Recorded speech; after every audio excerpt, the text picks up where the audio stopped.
Hello, I'm here today with Gaiea Sanskrit. Hello. Hello.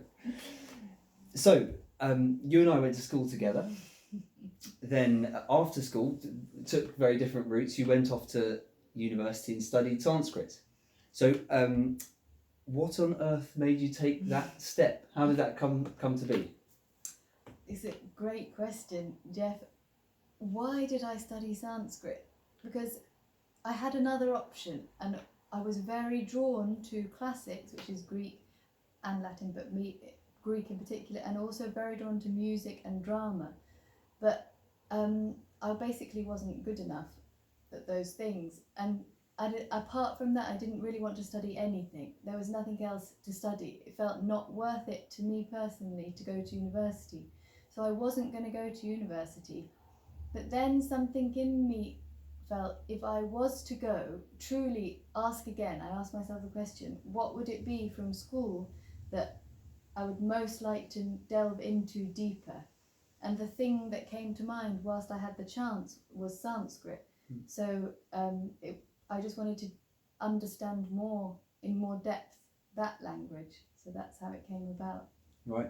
And so, how did that develop then? Because it sounds like you sort of, that's quite a kind of cerebral maybe approach to it. And how did it develop? Because it's now a really big part of your life, and you're doing really interesting things with it. But before we get there, can you say how that developed over time to where you are now? Oh, Jeff, I love that question because it's been such a big journey. And I think as a person in life, I started off very cerebral. When I say started off, I mean from the ages of about 18 to 25, caught up in the brain. And it's not a bad thing, obviously, because the brain is so powerful, the mind is so capable. And I used a lot of that brain energy, brain power on just translating reams and reams of text, going into loads of grammar. But then, at the end, even during university, there was something missing that could not give me everything. Even the Sanskrit, especially studying it at university, was not satisfying. So I started to find I was singing much more. I was still playing the piano a lot and I wanted to be with drama people. I still wanted to be with artists. I couldn't be with academics. I mean, they're great, but I couldn't be with them only. Yeah. So that other side was pulling me. And throughout university, the other side actually won. And even during university, my lecturers would say, this essay is not good enough because you're writing like a journalist. You're writing like a writer would write. We want you to write in an academic way. And I always found that a challenge. It was actually a challenge. So after university, I left academia completely and just went into the explorations that artists do, trying out various things, trying out being on stage, trying out performing. And then that's how it began to develop. Then the two married. They truly married. Before that, they were two very separate things. The really cerebral side that I was grappling with and the artist in me. And they were two things almost pulling apart. And at some point, they started to intertwine. So on one side, there's the studying the language, which does have an academic side, doesn't it? You have to learn the grammar and the language. So, and then the artistic side. So can you say more about the artistic side then? Do you consider yourself an artist? Do I consider myself an artist? Well, my instinctive answer is yes, even though strangely, from the ages again of 18 to about 25, and even after that, I'd say people in the yoga community would look on me as an academic, and I often get looked upon as an academic. Sorry, when you say the yoga community, what do you mean as yoga as we might know it as the stretches and asanas, like the physical practice of yoga, or do you mean something else? So I mean in the Western world, the yoga trainings that people go, which is to become an asana teacher, they include the yoga philosophy. And this world is branching out. Obviously it includes kirtanam practice, chanting practice, but in that world, in the West, where I'm often invited to teach, not just in yoga schools, but Ayurveda colleges too, I know that those communities would regard me as a Sanskrit academic or a Sanskrit scholar. But in answer to your question, I regard myself as an artist. So what are you trying to express as an artist? Can you put that into words? It's hard to put into words, but it's obviously something we all have wanted to. We all want to express something. Every single one of us. I know that with certainty, and ever since I would say about 17-ish, 18. It was at 18 actually. It came to a point in life where I couldn't just write stuff in a diary anymore. I couldn't just write it as a stream of consciousness. I needed a more solid way to express an emotion I was feeling that I couldn't just cry it out. I needed something tangible to pour this emotion into that was going to be something sort of, I guess, to me, of value.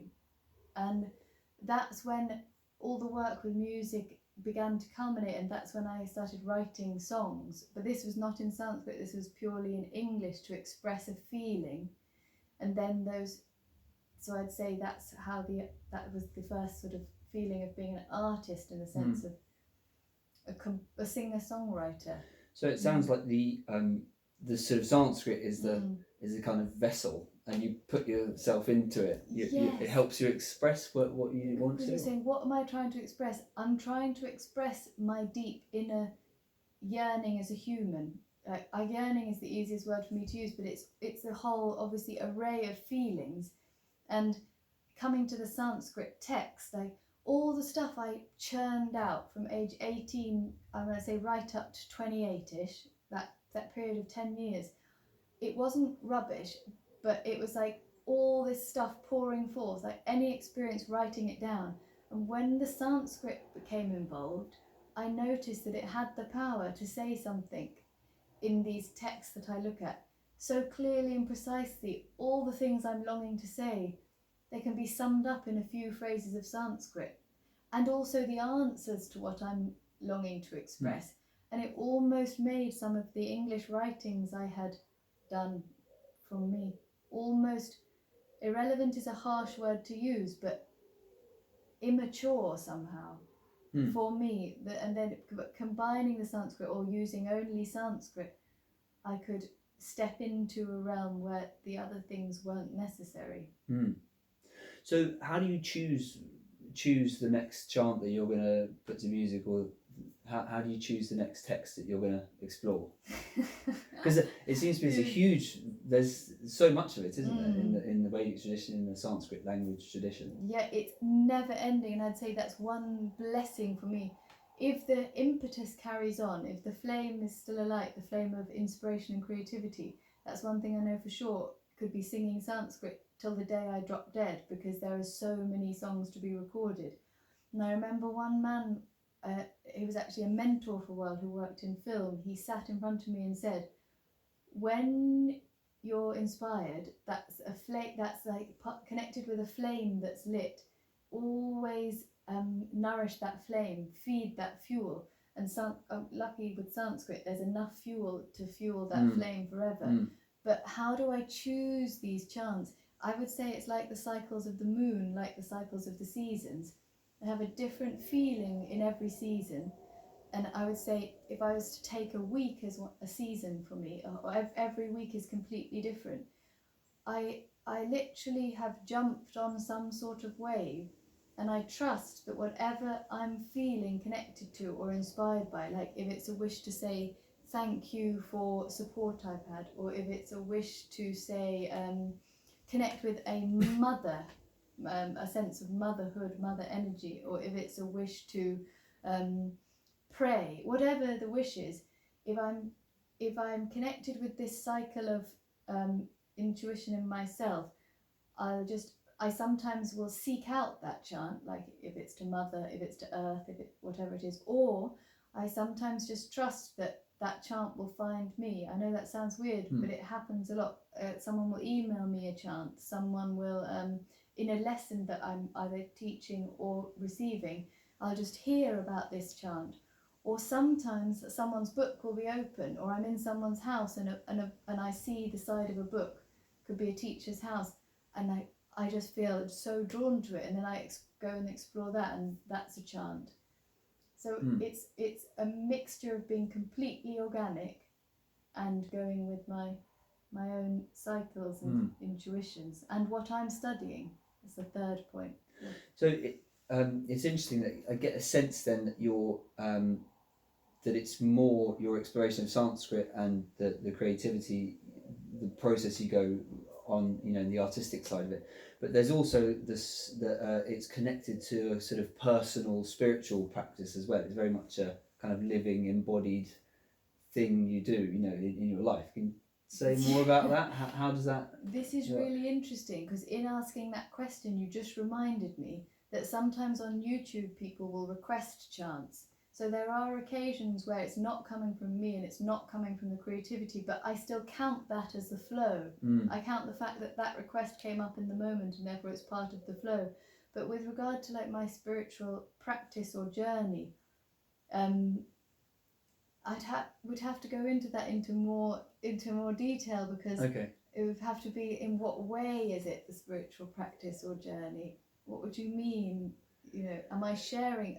I suppose that it it sounds like it's more than just an output as an artist. These chants really mean something to you. You're taking meaning from them, and you're trying to, you're saying like you're on this intuitive sort of wave. You have a sense of what resonates with you at a given moment. That just has a sound to it, like it's sort of integral to the way you're living life.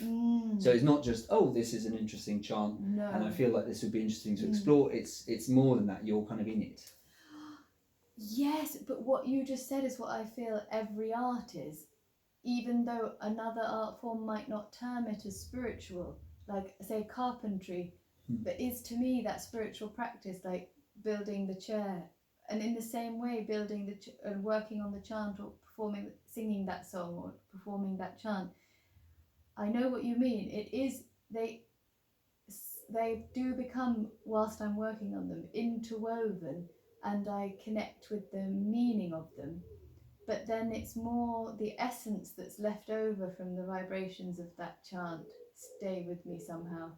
Like, because there's, like we said before, there's so many chants. So if I was always practicing all the chants, it would literally take every day, all day. I suppose maybe that question partly comes from watching your videos on YouTube. You've got, I just checked, 248,000 subscribers, which is pretty amazing. Wow, over a couple of million views on some of these videos, which means that there's a lot of people interested in this. I'd like to come back to that, but watching you do the chant, you seem to go somewhere. You seem to sort of really go into yourself, and can you say more about the experience? Where do you go when you're chanting? Jeff, that is the beauty of, to me, any art. Like mentioned carpentry, like where do you go when you're carpenting the wood, shaping the thing? I feel that's the same for me. It's like I'm sculpting something. It's different to practicing, because practicing for me on a daily basis is not intense, although it looks intense when you're. But when I'm in the moment, so as soon as if we're recording a chant for a video, as soon as that button is pressed, something is taking over. Same if there's a chanting session, or same in teaching a workshop. As soon as that workshop is opened, it's like as soon as that bell is rung, as soon as I hear that call, then all the other stuff has disappeared, and that's what to me gives it the intensity. There's no room in my whole body and mind for anything else to be there. And we all experience this in different ways, but for me, one of the prime ways is through these chants and songs. So when that starts, it's for me really like letting go. I've been holding on to something all day. I'm holding on to something, and as soon as we have and recording, I can let go of whatever it is I've been holding on to all day, and I'm free for like a few moments, free for the duration of the. It's emotional. So do you find if you have to do a number of takes that you can stay there? That's interesting, because I rarely do many takes. It's very, very rare. Most of the YouTube ones are just one take done, because I would say 90% of the ones on YouTube, some of them have a few cuts, because the very, very, very long ones, and there has come a point where we needed to restart, but not from the beginning.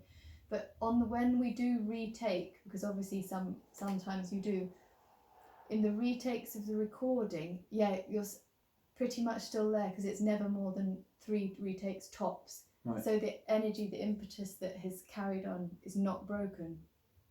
It's very much on. And maybe, well, you tell me, but maybe if it didn't work out and you had to do several takes, maybe it's not the right thing to be doing. I feel that somehow myself, but I would say it's different working with live musicians, because a lot of the chants you see online, I'm working with just one other guy, Joe, who does them with me. So it's just us two. But if we're talking about, sometimes I do work in a group of more people, and when you're working with live musicians, I feel we need more practice. That's what it is. We need to practice together. So I guess we need to try it out lots more times before we're going to get that.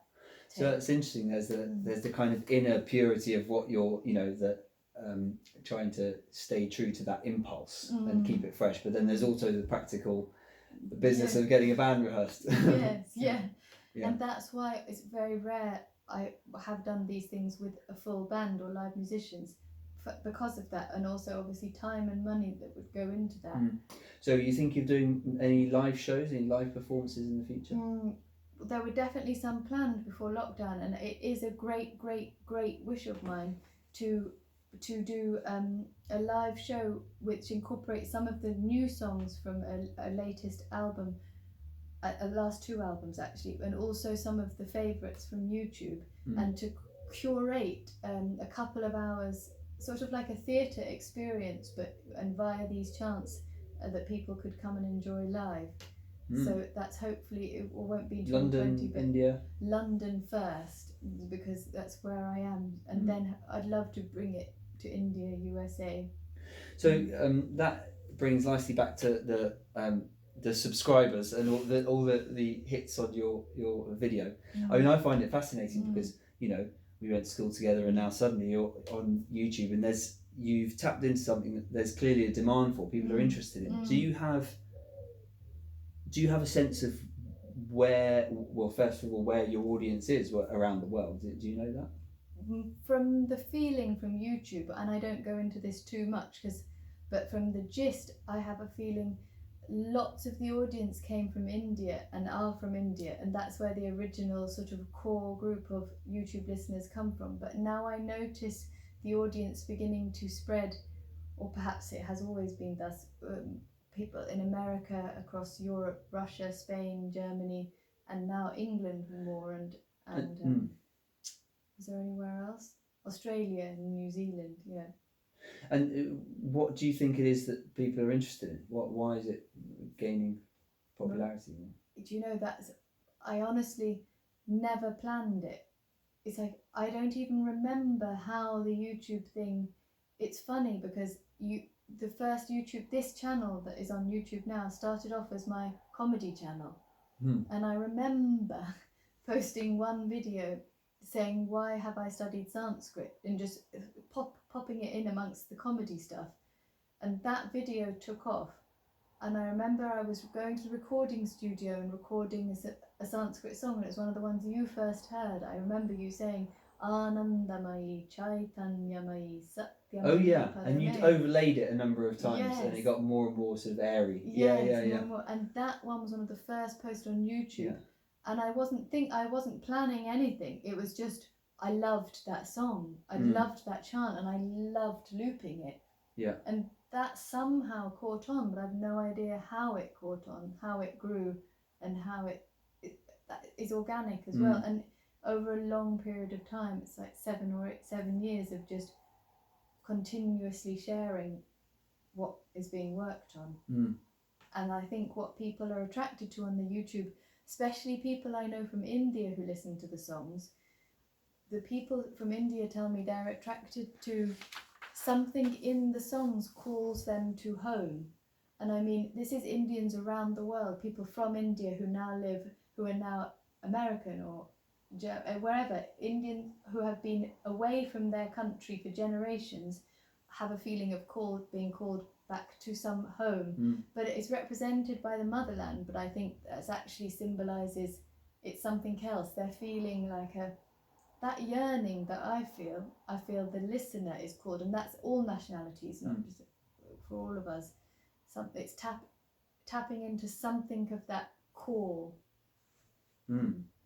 Yeah, I can imagine it might be really interesting if you are Indian to hear your ancient, Sanskrit language being chanted by, a British girl from across the sea in sort of perfect, well, what sounds to me like it's perfect pronunciation, or very carefully done pronunciation. That must be quite arresting, I'd think. Yeah. I suppose the equivalent for us might be someone chanting perfect Chaucer or something. Ye olde English. Yeah. But yeah, so I was interested about the musical is it practice of Drupad? Am I saying it right? So that's Drupad. Yeah. And so how's that feeding into the work you're doing then? So over the past 2 years, I'd say I've been visiting Pune to visit a Drupad teacher there, who I came across purely by chance, and that's feeding. I would say it hasn't properly fed into this work yet because I'm such a beginner, but one thing it's really given me is a solid voice practice, and it's started to give me assurance in the lower register of the voice, and it started to hold me, if this makes sense, in the realm of physical voice. It keeps me really grounded in the voice, so I can still go high, but there's more of a grounding. And I hope in the long run that it feeds into these creations and songs where I could actually sing a full Drupad set, which is it's like you start off very slow, and then you bring some rhythms in, and then you go into a song. And how long might be a Drupad set? Well, when a great Drupad master came to London recently, he was performing on an instrument, not singing, but traditionally it would be 3 hours long. Oh wow! But I don't. For me, obviously, I don't think I will go for that long. Yeah. But just even incorporate it into a performance. And is that traditionally the musical form that went with the Vedic chanting, the Sanskrit? That's an interesting question, because as far as I'm aware, you see, the Drupad, which is connected to Samaveda, which is obviously the Vedas, but is not chanting though. It's taking a text and it becomes a song. But the lyrics in Drupad come originally from a Sanskrit word Narayana. But what does Narayana mean? It's a word for, you could say, Lord. You can translate it easily as, or Narayana, like the all-seeing eye, or it's like an expression of wonder for what is Narayana, Narayana, Narayana. It's again coming back to that call, that sense of a call. It's like a call of the heart. It's an expression in 5 syllables of the call of the human heart. 4 syllables. Narayana. And is these chants and this language that you choose, it all seems to have a sort of spiritual basis. Like if you think about Chaucer, say, I'm not a great Chaucer scholar, but I seem to remember from reading the Canterbury Tales, there's like bawdy things happening in the pub, and the like adventures on the road, and sort of stories which are more comic perhaps, and they're just entertaining stories. Yes. But everything seem in the chants you do, and the kind of content of the Sanskrit that you're putting out seems to be really profound. Hop, skip and a jump, and it's back at the soul kind of thing. Is that something specific about the Sanskrit language, or is it specifically the parts that you choose, or is it what that relationship between sort of spirituality and Sanskrit? Is that just where you're choosing it, or is that in the language itself? See, everything you're saying, you're like hitting nails on the head with everything, because I would say I am choosing it, but it's also in the language, but yet the Sanskrit language also has the capacity to be super comic and super poetic, and talk about daily beauties like the wonder of women, or the beauty of the hillsides, and the funny stories with animals, insects, birds, kings, court jesters, crazy people. It's got all of that in the literature.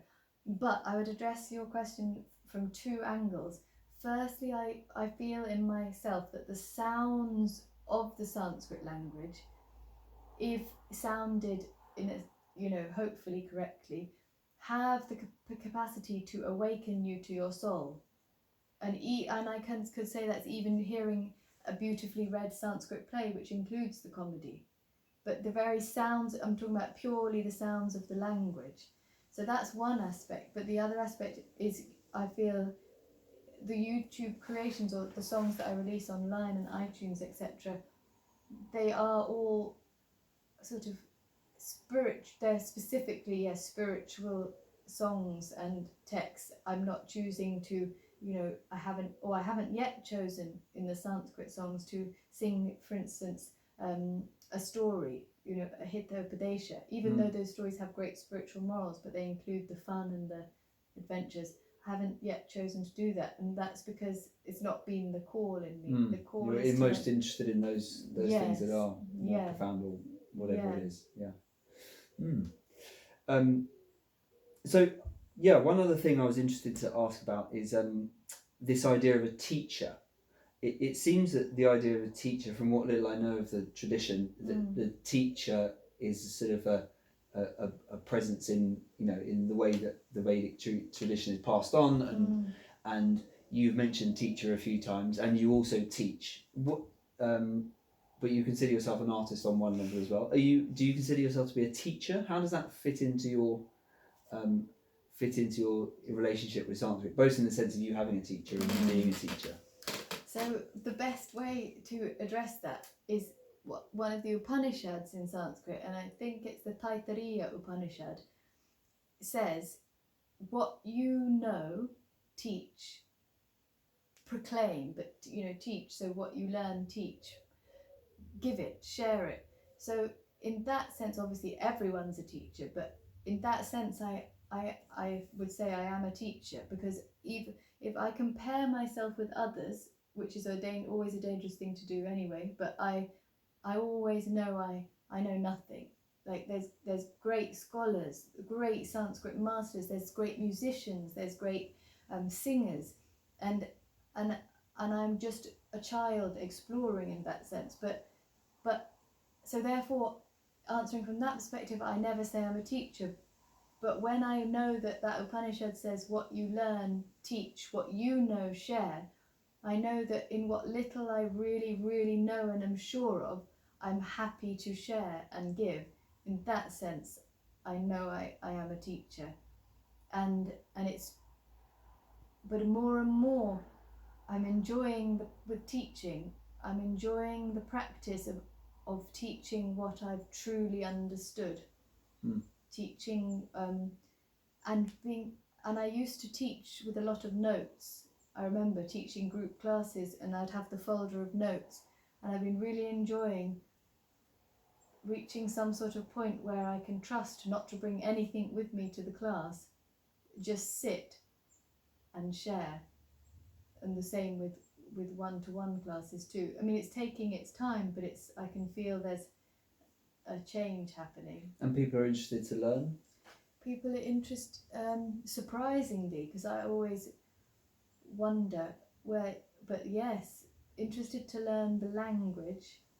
Well, I shouldn't really say surprisingly, but it's just fascinating how it might not seem something that's, you know, in many of our day-to-day's existence. Like if we walk down to Peckham Rye Tube, it's not Sanskrit's not going to be in your face, but yet yoga is everywhere, isn't it? So in that sense, if yoga, billions of people are learning yoga, I think it is more and more people are being called to want to know more about the traditions from whence yoga came, and the main part of that tradition is this Sanskrit language.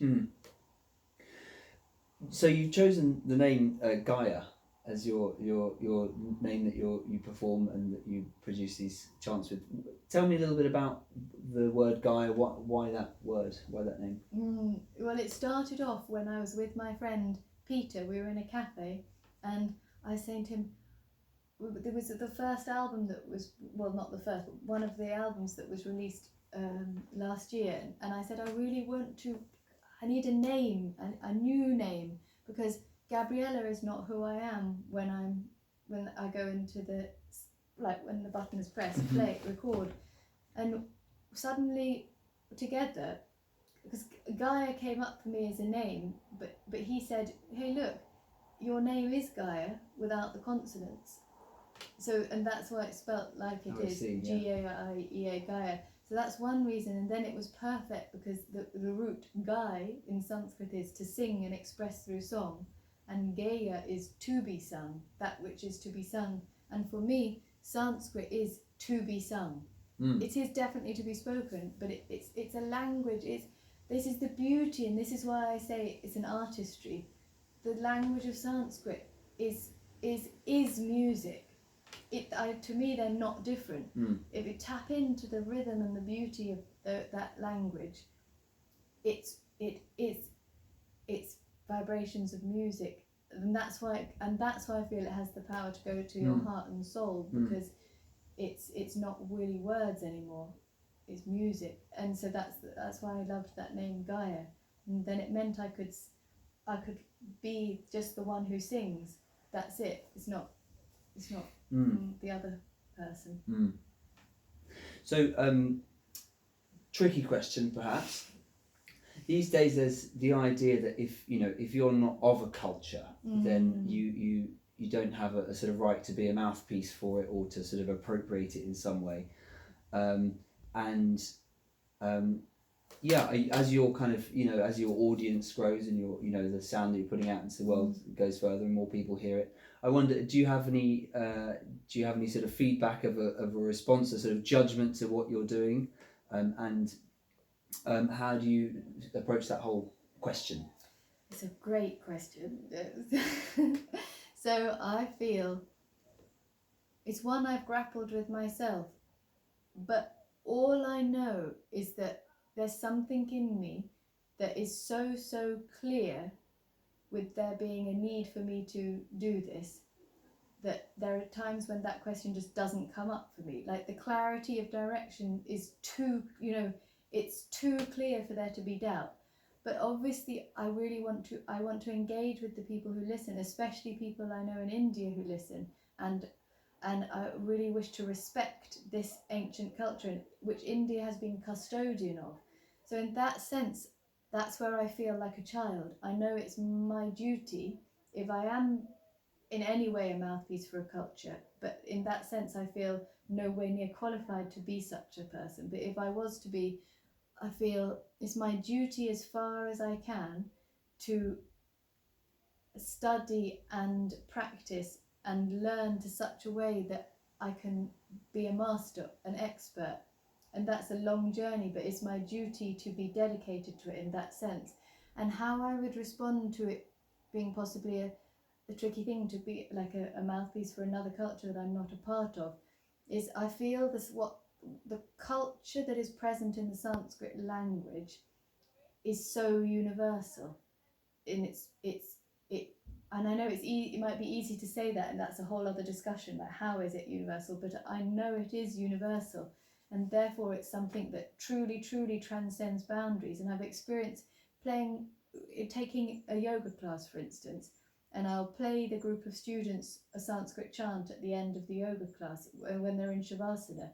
And some people may never have heard any Sanskrit before. And these are people from countries all over the world, London, a cosmopolitan city, people in London. And I've had people come up to me at the end and say, whatever that was playing there, I recognise it. And therefore, that's how I know. I haven't had that experience or come across it in many other places, but when it comes to Sanskrit. So that's another element. And the third thing that comes in answer to your question relates back to becoming hopefully more of an expert in it, as best as I can possibly be, to really respect the great teachers from India, the masters of this sound, this language, and learn from them. Is that I have friends who are classical musicians and pop musicians and opera singers and painters and sculptors and jewelers and poets and artists. And I know that, so let's take a friend who sings Mozart and Handel. So she has practiced those operatic arias for hours and hours and spent so many years of training to get to the point where she can stand on a stage and express that Handel and Mozart, and it's exquisite. And I feel the same with me. If I'm putting in those hours, putting in that training, then anyone from anywhere can express this Sanskrit. Just like anyone from anywhere can sing that Mozart aria.